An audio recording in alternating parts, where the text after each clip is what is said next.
So you may have noticed from time to time that conservative Christians love to obsess over who has authority in a marriage. And they'll talk about Ephesians 5 and Colossians 3 and headship and wives submitting. But entirely zero of those passages talk about leadership or decision-making or authority. The Greek word for authority shows up entirely one time in the New Testament when talking about male-female marriage relationships. So this is 1 Corinthians chapter 7, verse 3. This is from the Common English Bible. The husband should meet his wife's sexual needs. And you can imagine the women sort of cheering at this point because there was a no-sex movement going on in Corinth, and Paul's trying to put a stop to that. And Paul says the wife should do the same for her husband.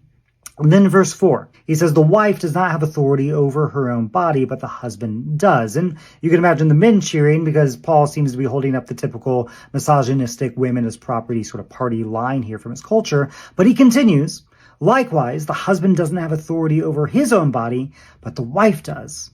And here, Paul was breaking with this culture. He said something that's never been said before. When a man and a woman become husband and wife, they entered into this agreement that they belong to one another. Their bodies belong to one another. It is total and complete mutuality and equality. And that's it. That's the one time in the New Testament where the word authority comes up in terms of marriage relationships. It's about mutuality. It's about equality. It is an assertion of the equality of men and women, not about hierarchy. Look, any attempts by men to use scripture to assert hierarchy over women is a twisting of scripture.